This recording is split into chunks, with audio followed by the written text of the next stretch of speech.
Can I talk a little bit about business development now? Because again, marketing is the, if you like, the communications of what the product or the service is. Business development, we'll come on to selling in a minute. Business development is the positioning of that product or service probably ahead of time. There's always a latency or a lag, call it what you will, between the greatest market vacuum cleaner, 50,000 revs, whatever it is, and then people buying it. There's always a bit of a lag, and you see these things. So there's first movers. So we want to avoid jargon. There's first mover advantage, but business development is positioning and knowing when you can deliver your service. Yeah. So it's sort of creating the market, helping to create the market in the first instance. Mm-hmm. That's very important. But it's also being able to position vis-a-vis your product and service, vis-a-vis the competitors, so that when a competition comes out, I'm often involved in competitions and tendering, you've actually made some of the weather ahead of the time. Yeah. So you're not just seeing it for the first time, because once you just see this requirement, I've got this WYSIWYG thing, I've got to produce a 50,000 revs, whatever it is, vacuum cleaner. All right, well don't worry, I've got an 80,000 one here, or whatever it is, I've got something faster, brighter. Somebody's already done the work for you. So getting in, I call it being on the front foot. Being on the front foot is what business development's about.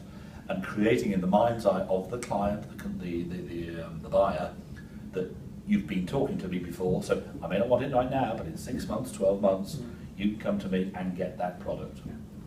And a really interesting thing about business development and marketing development, building on what you just said, something that I often hear from people who are starting new businesses is either, I think I found a gap in the market, or I'm a bit worried about this because the marketplace is very crowded.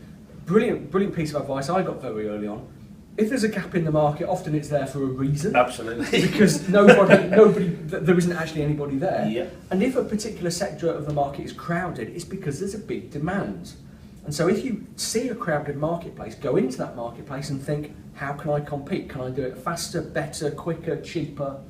All of those things. So don't think you have to find this mystical gap in the market, because honestly, especially in the small business world, markets tend to be so efficient that gaps don't exist, they get filled like that. Yeah. And if there is a gap...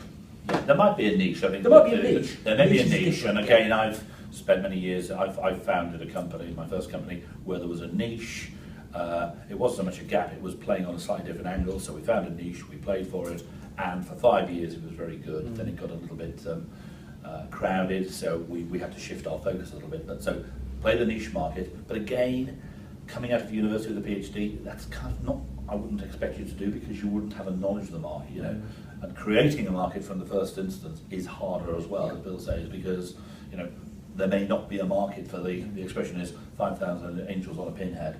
There isn't a lot of call for that, frankly. Nobody's buying it. And creating a market is a difficult thing to do. If you're Apple and you create the iPhone, so that's a fantastic example of creating a demand that wasn't there. And it's now obviously a huge demand. We're shooting this damn thing on an iPhone after all. It's become part of the culture. But in order to create a market, you need either to be very lucky, or you need a lot of clout. You need and a lot of money. It takes time. Yeah. I mean, Apple wasn't successful. We saw lastminute.com.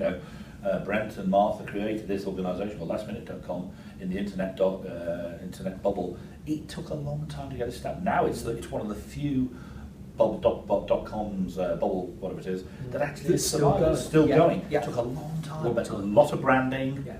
Bill will talk about that later. A lot of branding, a lot of marketing, but it took a long time to get that going, as did a lot of the internet businesses, because they just take time to get through to the end.